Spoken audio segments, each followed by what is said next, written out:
Okay, so hi, welcome everyone for our third webinar as part of the Enrichment program to support you, our volunteers, to better understand the lives and situation of asylum seekers and refugees.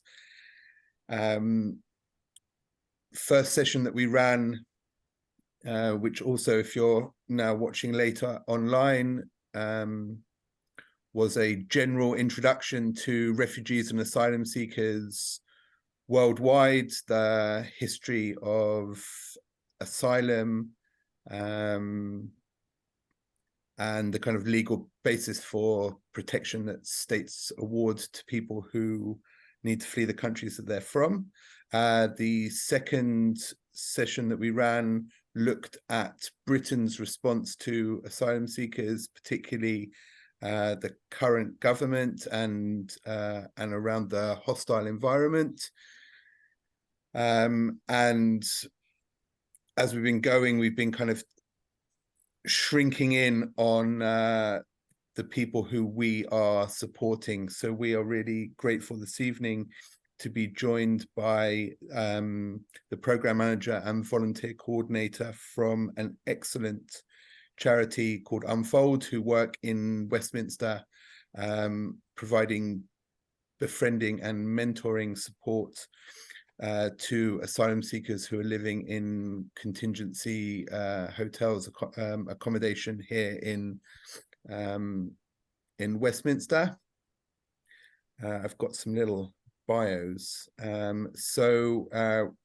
Really pleased to be welcoming here Maria, who's the program manager. Maria grew up in Athens, Greece, where she has a degree, completed a degree in journalism. She has a passion for documenting and reporting on human rights and human rights violation stories, which led her to London to complete a master's in documentary filmmaking. For the past 13 years, she's been volunteering and working in charity organizations advocating for the rights of asylum seekers and refugees, including for the British Red Cross. And also joined by the volunteer coordinator, Cheryl. I was almost going to pronounce the name wrong. Cheryl was born and raised in the UK, and from the age of 13, always wanted to follow in her mum's footsteps as social worker, and work in a role that involved supporting vulnerable young people. After completing an Access to Social Work course, she went on to study criminal psychology at the University of Greenwich, and her career since then has centered around children and young people, firstly as a youth worker in after-school clubs, before then working as a teaching assistant. Really pleased to have them both with us for the evening. I've just got a couple more people. Oh, maybe they've just coming straight in. They're not in the waiting room. I think they've come in to join us. So I let them in, and Maria, because you were brilliantly. talking, and Thank I'm you a very much. co-host. Yeah, so I just did the admin for you. Don't worry.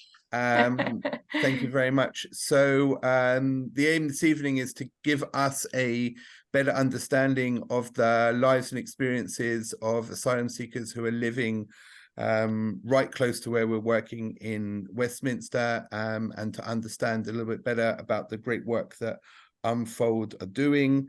The hope this evening is that we all leave this with a better understanding of the lives of the people we're working with, as well as some other opportunities to volunteer and to support people who are living in Westminster, and also to think about some of the unmet needs of the families that, despite a number of excellent organizations, very committed people, that there still remain issues that really challenge the lives of the people we're working with. Let me hand over to you, Maria. Thank you. Thank you very much, Nick. Thank you very much for inviting us. Hi, everyone. We're very happy to be here. We know very well all the work, the good work you're doing with the drop-ins. A lot of the families we are working with, they are coming, they are accessing support from you. And of course, we are connecting with Nick and building the partnership that we are already having. So we feel very nice, very well be here with you today. So I'm going to share my screen as Nick has given a brilliant introduction for both of us. So I don't think there is anything else we need to say. Cheryl, do you want to? And I'm going to share my screen. Yeah.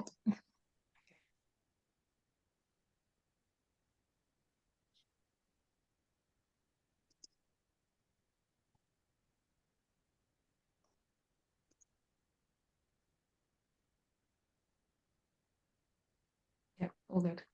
Yeah? Okay. Yeah. Brilliant. So, yeah, I'll hand it to you to give an intro, Cheryl.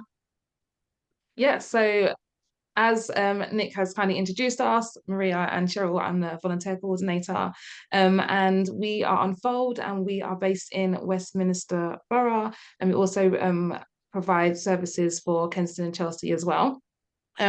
We are literally powered by volunteers. So everything we do is through the amazing support of our volunteers, and they allow us to provide mentoring for children and young people between the ages of 10 to 25, and also women and children age of 5+.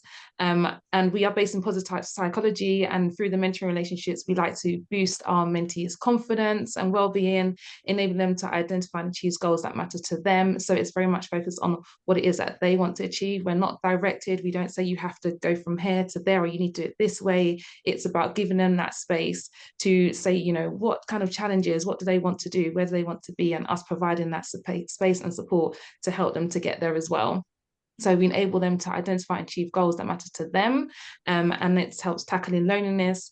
And we like to connect people with different organisations and services to boost their well-being, to get them connected with their community, to make more friends, to feel a part of their community. And yeah, so it's really important that we do that as part of include that in part of the mentoring as well, to services such as the West London Synagogue as well. So those are certain organisations that we would kind of refer to as well. We run specialised programmes of support for asylum seekers and refugees. So this came out of the Afghan arrivals 2 years ago, I think it was. It was as a response, and from then we've continued to provide programmes for refugees and asylum seekers. And we've also, let me not go on to that because that's on another slide, but we've been supporting people in London since 1989, and as I mentioned, we've been adapting to the change and diversity needs in the community, and an example of that is the specialised programmes we run for asylum seekers and refugees. Thank you, Cheryl. Hopefully that gave you a little bit of an introduction of the work we are doing. I know Nick had said our website as well, but by the end today, hopefully you will get a clear idea of the work we're doing with the refugees. So I'm the program manager on the parent services. Our two mentoring programs, the main mentoring programs is with the young people and women. So we'll take you into a journey today. We'll start talking about a few of the families that we feel they indicate very well what we're doing and what are the challenges that people are facing in the hotels. So meet Noor. Of course, this photo is not real, although it could be very much, and we have changed the names. So Noor is from Afghanistan and lives in London with her husband and 4 children. They arrived a year ago and claimed asylum in the UK. They have not yet received a decision by the Home Office, and as a matter of fact, they have not even been invited to their substantial interview with the Home Office to provide evidence for their claim. Since arrival, they have been accommodated in a hotel temporarily in Westminster, and the family has been split in 2 small rooms. So mom with 2 girls in one room and dad with 2 boys in a room next to it. The rooms are extremely basic, bed and wardrobe. There is no fridge to store milk or water or a snack for the kids or fruits, and there are no cooking facilities either. This makes it very difficult, especially for the children who may need a snack in between main meals. While Noor and her family are waiting for the decision, and it's already been a year, They are not allowed to work or to open a bank account or rent alternative accommodation. As part of the support package that they have been receiving by the Home Office while waiting, they are receiving 3 cooked meals per day, not by the hotel, by a catering company in the hotels. They receive basic hygiene packs and £10 per person per week. And this amount aims to cover transport, clothes, mobile data, and anything else you can think of. The 2 boys of the family, the 2 sons, they are of secondary school age, and they had to wait for approximately 4 months before they've had a space in a school. The girls were luckier because they were of primary school age, and there are more spaces in primary schools. Now, Noor speaks 5 languages, and she used to mend clothes in her country. She really misses cooking her country's food and sitting around a table with her family to share food. The waiting time and the time that has passed, and they are in the hotel has really affected her husband's mental health. He is not feeling like himself, and he doesn't leave the hotel room very often. There are very few community organizations running program for men in Westminster. Noor feels stuck in a limbo, but she does her best to keep spirits up for her kids. The family's health has been declining due to poor diet, especially with the kids. We know that she has shown us letters from their GP indicating malnourishment for the children, and we have supported her to communicate this with Migrant Help and request different food. That was just a description of Noor's circumstances in the hotels. Throughout our chat today, our discussion today, we will be coming back to Noor to see what is happening in her lives.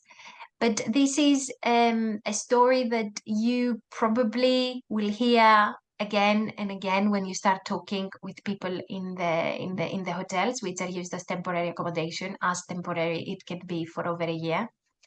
So right now in Westminster, there are 7 hotels that they are contracted by the Home Office, and they are used for the sole use of accommodating people who have claimed asylum, and approximately over 900 residents are residing in these hotels.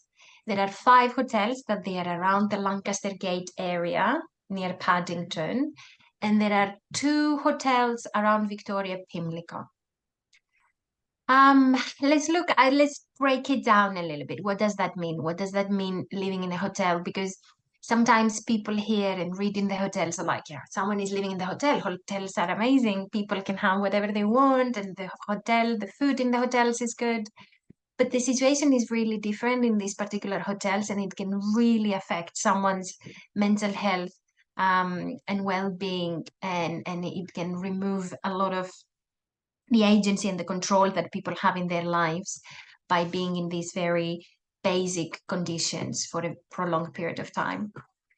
So as we explained with Noor's family, the accommodation is very basic. It's a small room. The only furniture is a bed, a closet, and if you're lucky, you may have a table and chair.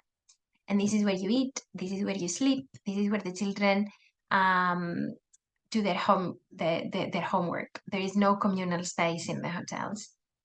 You may have recently read in the news, or you have listened from different sources about they call it the maximization of hotels.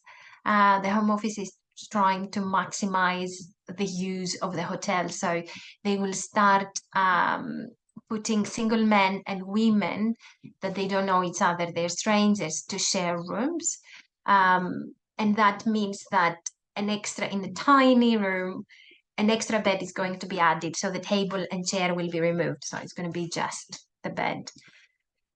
Usually in the rooms, and hopefully there is one window at least, but they are opening very slightly due to health and safety.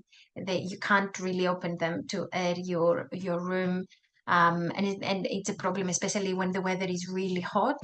As we know, and people tell us that they leave their doors, the room door open, otherwise it's impossible to sleep. But that's is really dangerous. In terms of food, as we mentioned with Noor and her family, I'm sure that you will be hearing that from a lot of people coming to the drop-in, and it's something that people talk about a lot and everybody is discussing. And it's not because people are being difficult, it's not because children are being picky eaters, it's because this food is not appropriate, is not nutritious, is not cooked well. We have had a lot of incidents of people having to attend hospital of poisoning, food poisoning, and it takes a lot of time for the situation to change with the food. So the food is not cooked in the hotel. It's provided by a catering company, which is subcontracted by the home office, by the accommodation provider. It is packaged in boxes, and you come down in reception the morning, lunch and dinner. You pick up your box and you go to your room to eat. What we see is that people's psychological link with food and choice is very important, and people aren't getting choices, and sometimes the food is very greasy. There's lack of choice with the food, or they're not do what people are used to eat, or it's not well cooked.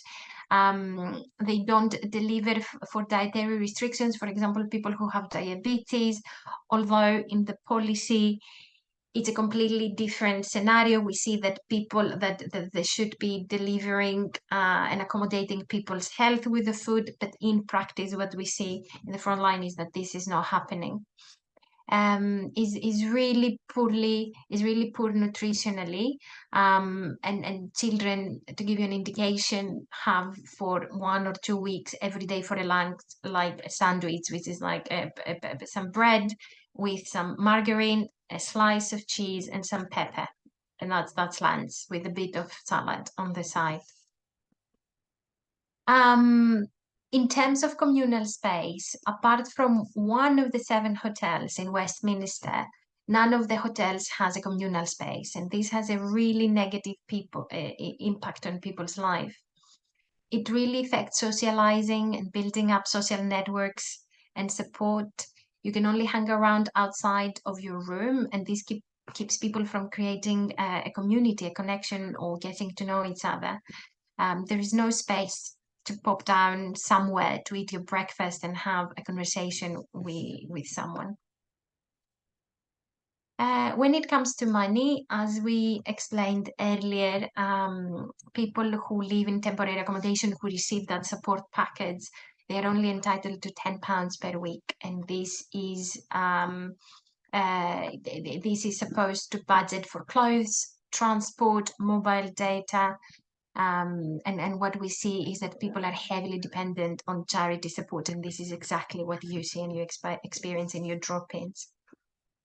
In terms of education and training, children up to the age of 17 can go to school, although it may take a while until they actually start because of the waiting lists for open spaces, especially in Westminster. Secondary schools are currently full.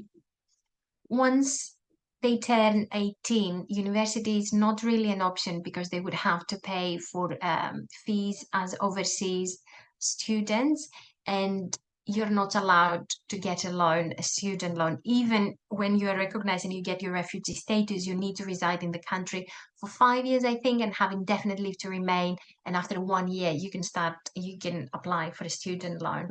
So it's really limited the options for young people that they are 18 and over, because there is really nothing that they can be doing.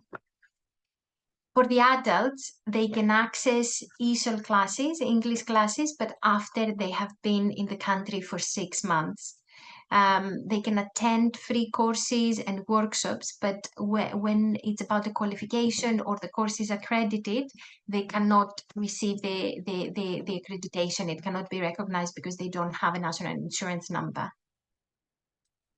In terms of work, generally speaking, people before receiving their refugee status, they are not allowed to work. However, it's been a year now that the Home Office changed the policy and people can apply for the right to work if they have been waiting for a decision 12 months. And it hasn't been their fault of theirs that a decision hasn't been reached. Although they can't get employment in any occupation, there is an occupational shortage list that lists high skill employment that people can do, and that makes it extremely difficult. In terms of socializing, as we mentioned earlier, although we know that in the contract that the Home Office is giving to their subcontractor is one of the main criteria, and it clearly says that you need to offer communal space for people to socialize. This is not happening in hotels. And that's a problem that we are trying to address. How do we create the space for people to come together, to talk, to create that community and network and friendship and support with each other? It's really difficult to go out of your room and go for a walk if you don't know your area, if you don't know where you're going, if you don't have data on your phone to have the map, or you don't really have money to get the bus and go somewhere. And when you're feeling so heavy from everything else that has happened in your life, you end up spending a very long time and many days in your tiny hotel room without even going out. And this is where we're trying to create opportunities for connection again. Yeah, so Cheryl, would you like to take it here for a little bit to see how we can tackle some of the challenges that we just now highlighted? Mm-hmm. So, as Maria mentioned, there are a lot of challenges that asylum seekers are facing in the hotel. And our mentoring programs, we aim to support people through those challenges. We are not a solution to those challenges, but we aim to kind of be there and support them through it, and to provide that space and someone who's reliable and going to listen to them and just kind of help to make that situation that they're in a bit better. So that is done through our mentoring programs. And as mentioned, our mentoring programs are delivered by volunteers from all different walks of life, all different experiences, and they work with a mentee for 12 to 24 sessions, meeting on a weekly basis. So they will meet at the hotels with the asylum seekers, and they will take them for walks. They will let them know about different opportunities they can get involved in their area. They will just encourage them to kind of get out of the hotel rooms as well, show them new places. You know, it's just an opportunity for them to get out of the hotel and have someone who's not judging them, who's not coming from a service organization who needs to find out everything about them and things that they don't want to share, who's not going to direct their conversation and talk about things that they don't necessarily want to talk about, but who give them that space to own the sessions every week and to just be free, be themselves, and to have a conversation with someone who can, if they bring up certain challenges that they want support with, who can kind of help them to get through those as well. So we offer the mentoring for young people and also mentoring for mothers as well. In terms of community, so making sure that they're connected with their community and they know what's out there, we do make sure that we provide our mentors with that information, but we also run coordination meetings as well. So this is an opportunity for organisations who work with asylum seekers in Westminster Borough to come together to talk about what's happening in their organisation, opportunities they have for them, any challenges that they might have come across, and we can kind of work together and kind of possibly find solutions. So we're making sure that we stay on top of what's happening in the borough for asylum seekers, and then we can pass that on to our mentors, who can then pass that on to their mentees. So that's something that we do with the coordination meetings. And we also do hotel outreach. So we go to them, we go to the hotels, we sit, if the weather's nice, we go and we will kind of get them outside and just kind of have conversations with them. They're humans, they want to have that interaction, they want to have speak to people. So we will speak to them, and then we will tell them about opportunities that might be coming up. So we do find about different opportunities. We might kind of tell them about that. We also tell them about mentoring and if it's something that they'll be interested in. And we also find it's an opportunity for people to kind of share their challenges, and quite find that from the very first interaction that you have with people from the hotel, they find it so alleviating that someone's just listening to what they've got to say. So they tend to kind of share a few things with you. And from then you can kind of pick out some of the support that you may be able to offer them as well. And again, with that knowledge of the different organizations you can offer support, you can direct them in that direction. And of course, we also tell them about our mentoring programs. So those are 3 of the ways that we try to support people to have better experiences while they're in the hotels. And Maria will go on to the next 3. Thank you, Cheryl. I'll take it from here. And all this comes together because it was a little bit of a grim situation that I described in the previous slide, and we tend to focus on that and on the problems. But our approach in Unfold is like, how do we increase dependency, increase agency, and increase how people have choice of what they want to do? How can we create opportunities and connections? And it's exactly what Cheryl was saying. I'm going to talk about the women's support groups. So along with the mentoring programs, we run 2 women's support groups that they run weekly for 2 hours, and they are based in community centers that they are walking distance from the hotels. We have found sort of a place that people can access by walking 15 minutes, 18 minutes maximum without having to use a bus. So in these 2 hours, the whole idea is that we had to create that communal space that doesn't exist in the hotels. In these 2 hours is a drop-in. It's like you're dropping. Well, I have to say, it's not that busy. It doesn't feel that we have things to achieve. It's an open space. It's a safe space that people come and have a cake, come have coffee, have tea, and meet with each other and start talking and start sharing sometimes. Yeah, when people build that kind of rapport, if they need something, if they trust the person that they see, because this is what we have created, being there for them week in, week out. We're in the hotels, and we are on one of the very, very few organizations that we're going inside the hotels and we talk to people directly. And at the women's support groups, we have created that kind of trust between them and the members of staff. So they are able to open up, they are able to address their needs, their particular needs, and what is happening in their lives. And this is what support us to do advocacy work on the back of it, in meetings that we directly challenge what we are hearing and what we know is happening in the hotels, and we bring it to the council and to the Home Office in stakeholders meeting. But on a more direct way, we do a lot of signposting and referral for people to get the support they need. But also we connect people with English classes, with other organizations that they are around and offering art workshops or activities or groups, whatever is running. We bring all this information in and we support people connect. It's a beautiful and unique space, the women's support groups, and you really see women coming that they are quite shy with their English, they're quite closed and they don't know anyone. After a few weeks, after a few months, they really open up. They really open up and they get agency, and they are using the group for how they want it. This photo that you see there is we went to the opera and we saw Lorca. So we are looking for opportunities to get people and experience London and experience this new city. We got some free tickets. We got in touch with them and they gave us free tickets for our group. We also had people from Wigmore Hall. They came and they did 5 music sessions, and it was an idea of people sharing stories, creating sounds. We also did jewelry making workshops at Science Gallery. Last week we went for breakfast at Tate Britain. We try to bring people in the city and show them that access it. It's for free, it's for you. There are so many places that we can be connecting, and that's something that people do with their mentors, but we try to do it as a group, and you really breathe and build on that confidence and encouragement for people to integrate and access and understand their new community. And then with the Youth Advisory Council and the Women's Advisory Council, we are extremely, extremely proud that we have created a board, a team of service users.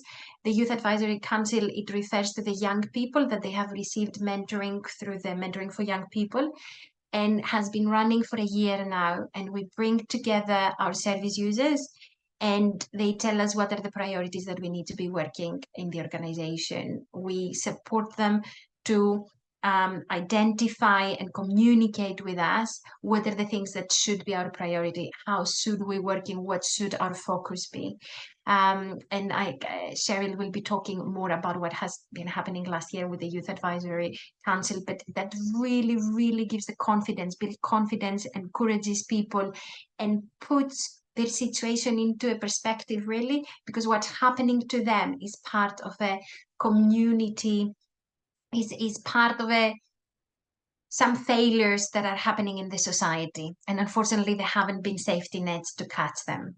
And then when you put that in the macro and you put it in perspective, you sort of understand the idea, and you don't make it only yours. You understand that it's happening to other people, and that gives you the power, and you want to fight it, and you want to advocate for yourself and other people, and you become part of a group that will lead that change. And the same thing with the Women's Advisory Council. We will be starting in October, and it will be women from our women support groups, our mentoring programs. It's going to be a group of up to 10 women, and we will be running this year with the idea of informing our strategy and our priorities in what we're doing. Now, I will take you back to Noor, to continuing from what we're doing in Unfold. I will tell you a little bit how Noor got to know us and what happened in her life. So she connected with Unfold through one of our outreach days in the events. It was my first week when I started working with Unfold 2 years ago. She initially connected with a women's support group. She became a regular attendee and started teaching knitting and drawing to the rest of the group. She was connected, she was matched with a mentor, and they met for all 24 sessions. It was over 6 months. And through her mentor and through the women's support group, Noor really created strong links with the local organization. She was one of the women that she understood the importance of being connected, of doing things, of being busy, and what she was telling us is what's available. I want to connect, I want to go. So drawing, yoga, cooking, you name it, she was involved. She wanted to be active as she used to be before she comes here. She was trying to find herself, and not let what is happening right now as with her legal situation as an asylum seeker to define her life. The women's support group created a network, creates friendships and the community feeling. Noor really liked to talk to people, more like when we say someone is a social person, really an extrovert. That was Noor. You know, she really built her confidence and encouragement, and she started getting to know people through the group of the hotel. So what she started doing is, like, every day in the afternoon after children were back from school, she would go around and knock the doors of the women that she knew at the hotel, and she would get everybody at the communal gardens that they have next to one of the hotels, and just spend the afternoon there with different languages, the children playing. But instead of being inside the hotel rooms, it just brought everybody out, and really, we can really feel it, that in those hotels around Lancaster Gate, you have a sense of community that you don't have in the south. And that's partly because of the work that we have been doing with the women's support group and Noor and everything coming together, because it's the only hotel that has this sort of communal garden on the side, and people can go there. Last but not least, her 2 sons and eldest daughter had mentors, of course, and it really helped them connect with youth clubs and holiday activities. It's a big problem in half term and school holidays, because young people are just staying in the hotels. There is nothing else they can do. There were instances that it was communicated to the mentors that there was bullying going on at school, that was addressed. We supported and we encouraged, and the school was really good in supporting the family navigating this. And of course, the influence and the existence of the mentors really supported the young people to navigate this situation. So yeah, what else is it to say about Noor? I'm sure that if she could, she would have joined to tell this story by herself. And then moving towards interactions and safe interaction as part of of this presentation, we were asked to share some sort of tips and strategies of communicating with the people that they are coming to your drop-in, and whether we have identified through our work strategies that may work. And it's a difficult one, really, because what we say to our mentors and what we say to our volunteers and what we say to our staff is that it shouldn't be, you shouldn't be doing anything different that you would do when you're making a new friend.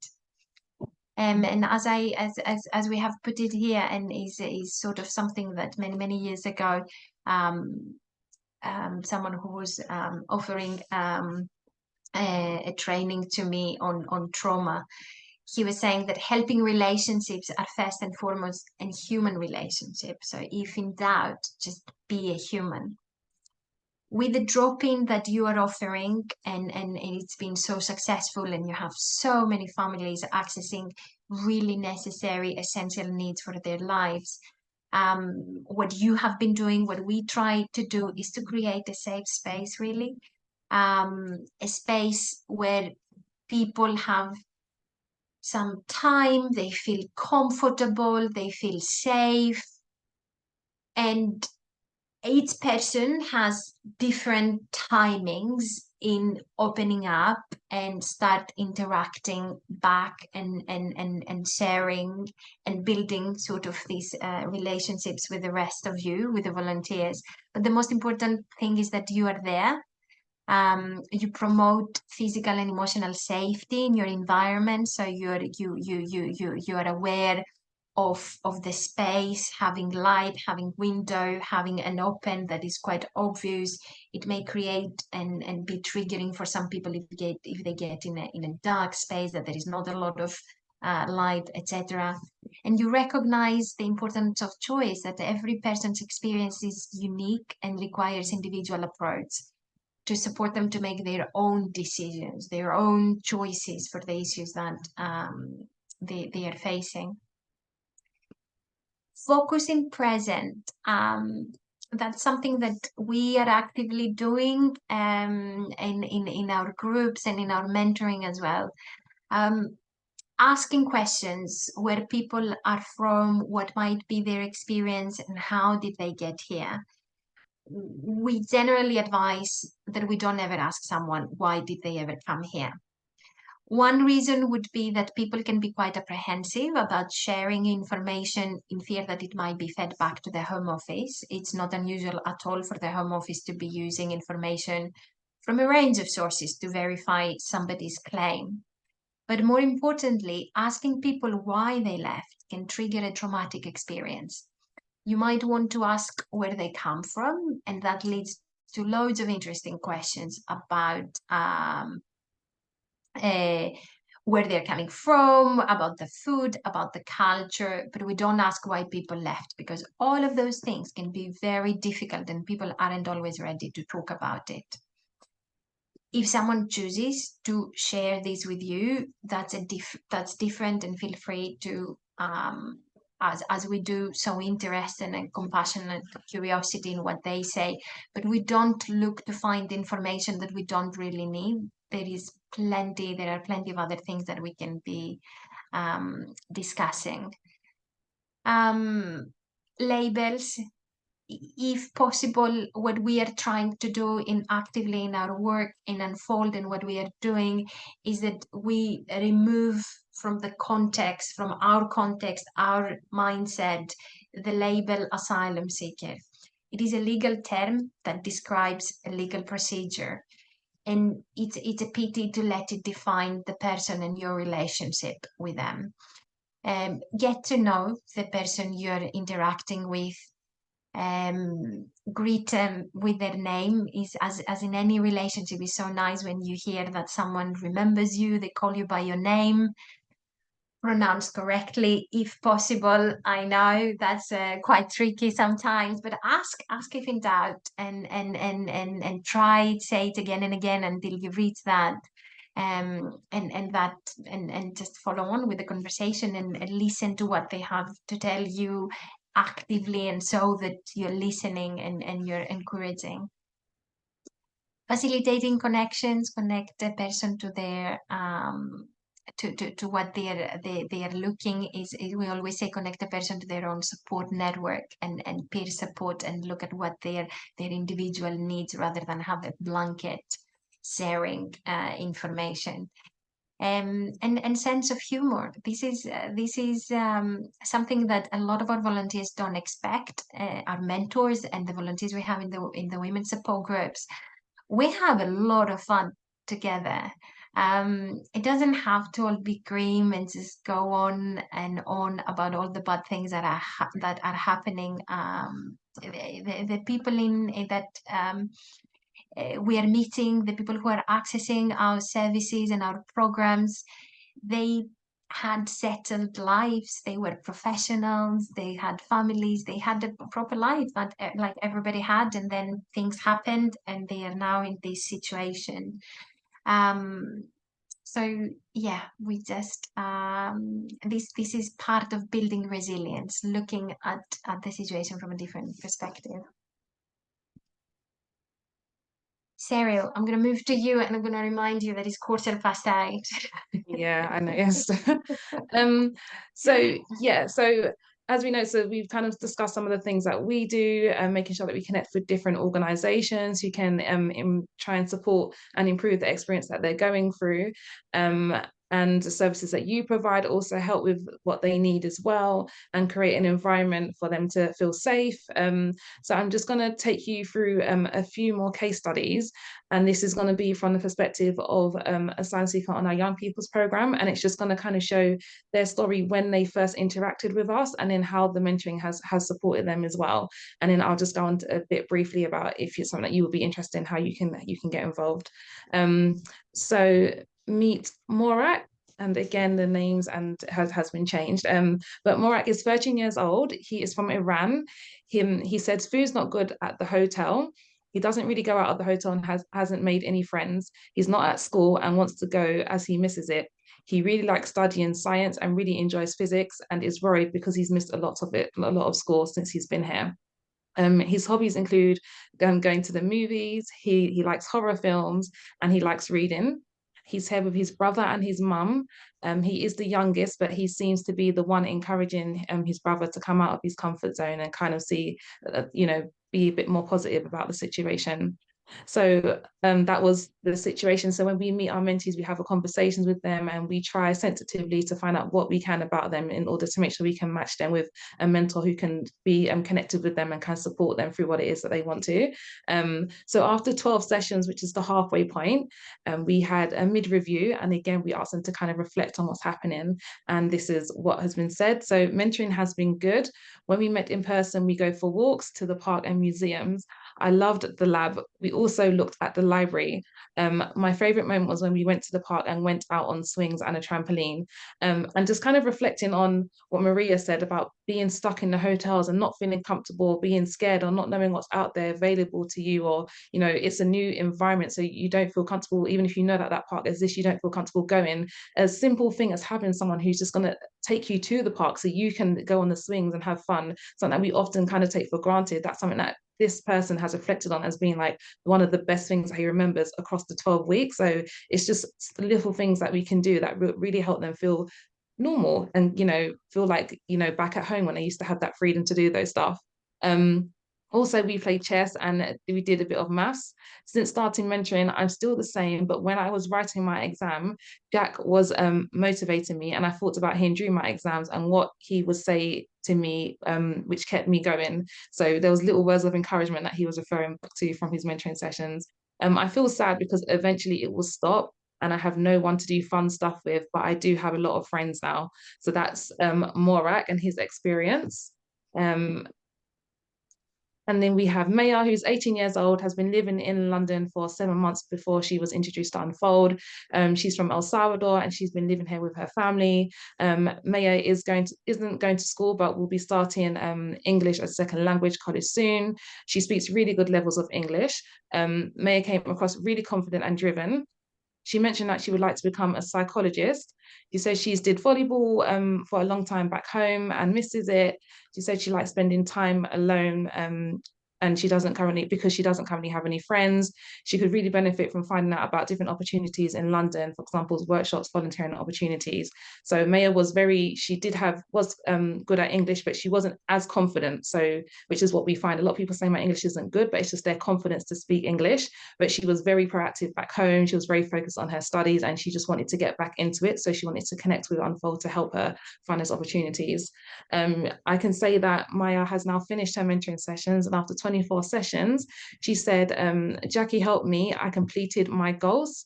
I really enjoyed the sessions, and I'm sad that we are finished. It's been a big part of my life, and I feel like I'm going to lose something. I liked having someone to speak to, and she always listens to me without any judgment and listens to me without any complaining. It was really hard in the beginning because we didn't know each other well, and it was something new, and it took time to get used to, and it became a part of my life, and it got better and better, and now it's amazing. From the sessions, it's helped me with my English and my confidence. I am more confident, and it shows when I'm at an event with Unfold. I've joined the Youth Advisory Council, and I've joined events with Unfold. I really love these events. I love all my sessions with Jackie. When I ask her to do my homework, she makes me do it, but helps me. She's powerful and so flexible. Thank you for everything. So this young person, she was more confident. She joined our Youth Advisory Council, as Maria explained, and when she joined, she had so much to say, but she would only say it like on the one-to-one level with the staff, but eventually she came more confident. She's done presentations at events that we've held. She's also met counsellors, so her and another mentee on our Young People's Programme, who also stays at the hotels. They met with counsellors in Westminster, and they spoke about their conditions and how it's caused challenges for them getting into work, and they've been able to present that to counsellors. They've had their voices heard. So honestly, if you've seen this young person from the beginning to what she is now, just by having that someone there to encourage her and connect her with different organisations that can support her, has really boosted her confidence, and boosting her confidence has also improved her well-being, and she's like a whole different person. So just examples of how like supporting services are really helping to make these people's lives a lot better and to get them back closer to where they were when they left home. So that is Maya. I was going to kind of go on. I think we can just skip that because I'm very aware of time, and I want to open up space for any questions. But just to kind of summarize, I'm going to skip all the next slides, but just to summarize that we really would welcome to have any people who want to join as volunteers. We currently have a waiting list of over 70 mentees across both programs waiting to get their mentoring journey started.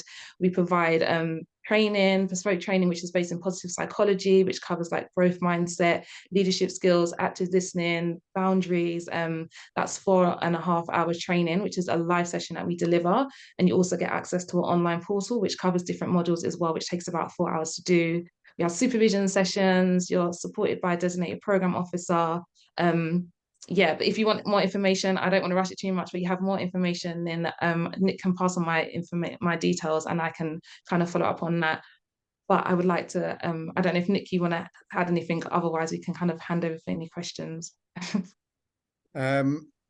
Yes, thank you. Do you, shall we, yes, come back to that screen. Excellent.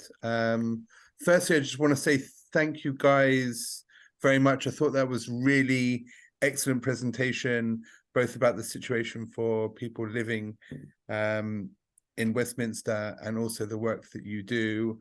And I have to say that, you know, obviously Maria and some of it was talking about some heavy stuff, but I'd say as impressive as it is hearing about the work that you do, watching the way that the expressions on your faces change when you talk about the impact that you've had on the families and young people you work with, I think like speaks as much as the words that you do. Like it clearly has a very powerful effect, and you guys are clearly some excellent people to be running it. So that's really great. I'm very conscious that I've invited you guys, everyone here from 7:30 to 8:30. I'm sure that Maria and Cheryl will happily stay around to answer questions for as long as there are questions. But just so the rest of you know, the main part of this will run, for another 5-10 minutes or so. But we will stick around to keep answering questions, having that conversation for as long as there are questions from you guys. But if you need to duck out at 8:30 or just after, that's fine. You can just leave. Are there any questions from the rest of you? If you want to, well, like Alice, you can just literally raise your hand, or you can drop a question in the chat, or there is a raise hand function as one of those buttons on the bottom of the Zoom. Alice. Hello. Thank you, Maria. Thank you, Cheryl, for the wonderful work you're doing. One question, in the hotel, what about bathing, washing facilities, toilet facilities? Where are they? Very good question, Alice. So every room has a toilet and a shower, but there is a communal space to wash clothes. Like there are shared washing machines and dryers, and people need to put their name. They are only allowed, if you're a family with 2 children, you're allowed for 2 slots per week. Otherwise, you only have 1 slot per week. You understand that if you have children, that they go to school with the school uniforms, and of course people don't have a lot of clothes, they need to wash them more regularly, so that creates a lot of problems. And we get a lot that people are hand washing and then just hanging the sets, in the toilet, and that creates humidity, and then people are being accused that they're not looking after the room and they shouldn't be washing anything. That cycle of circumstances that is happening due to the fact that people don't have free access to a washing machine and a dryer. They need to be given a slot to use one. Do they pay for the washing machine? No. And it is hygienic. You say in each room there's a shower and a toilet. Is there is the toilet closed off from the rest of the room? As far as we know, yes. Yeah, it's separate. Yeah.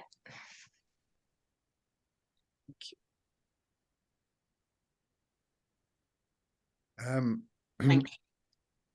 Maria, can I ask what do you consider to be the main kind of unmet needs for people who are living in these contingency accommodations?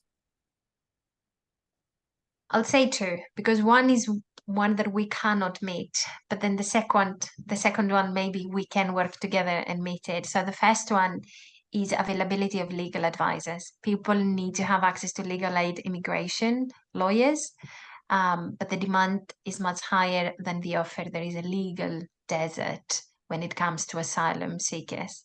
So that's the main need, and a lot of people are really, really struggling, and they're getting the anxiety levels that they have, because it's the lawyer that is going to, with the support of legal aid, that they will translate the evidence that they have to present it to the Home Office. They cannot give it in a different language. So that's something that unfortunately we can't do from our position in the community. And the one that it comes as an umbrella, and we can work on that, is definitely isolation. People are isolated. They are disconnected. They are sort of like a cohort of people. They are a group of people that they are being identified with their legal status, that is asylum seekers, for a brief period of time. And we feel that they aren't able to participate in the community like everyone else does. So working on creating these kind of connections and opportunities to bring some normality and focus on right now, what is happening right now in your life, and what do you have in your control, what's in your agency right now. I think that would be very, very important. And in terms of tackling isolation, what do you kind of understand works to meet that need? There is a gap in provisions generally for men. as we mentioned earlier, we organize the coordination meetings and we bring the sector together to talk and maximize uptake of service. And there is really little happening for men. There is support for family and there is support for young people. But to go back to your question on what can we do to tackle the isolation, I think we are doing it already with creating programs that brings people together and connects people from the community with the asylum seekers. We just bring fellow humans together, not from a professional perspective. What we are doing in Unfold and what I think the majority of community organizations are doing is just bring people that they are on the same level and they are offering some human support and encouragement, and you just next to someone who is going through a rough time and you say is probably going to be better. You're not alone on what you're going through. Some understanding. And what, to the best of your understanding, what's the average length of time that families or individuals will spend in these contingency hotels in Westminster? A year or more. Okay. A year or more, yeah. And the 7 hotels, are they split up so that there are some hotels that are just for families, some hotels are just for single men? So yes and no. There are hotels that they are mainly families, and if they can fill up a hotel with just families, they go for it. But they would put female residents, and that's after a lot of advocacy that we have done in the sector for many years to at least segregate floors when it comes to single women and single men, because there were a lot of incidents and there were a lot of safeguarding concerns for single individuals. So the tendency is that single men are alone in one hotel, and then single women and families are together. And if there is a hotel that there is single men, single women, and families, at least they segregate the floors, and you wouldn't have single women and single men on the same floor together. Okay. Are there any more questions from the audience? I want to say a really big thank you to both of you. This has been really excellent. I, who, work most closely in this, have learned a ton, and I'm sure that everybody else has done as well. Thank you very much for your time. You explained that very clearly, and just very impressed also in the impact that you guys are having from your work.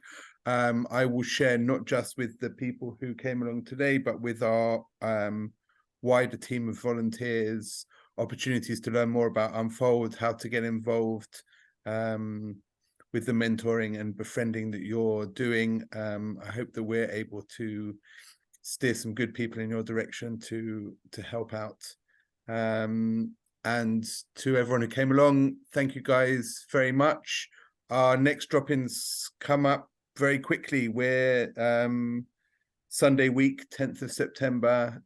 Sign-up email will be coming out to you guys from tomorrow. So yes, thank you all very much. Thank you, Maria and Cheryl. Look forward to seeing you all soon. Yeah, Thank you. very A much. pleasure. Thank That's you. brilliant. Thank you. Bye. Bye, everyone. Bye.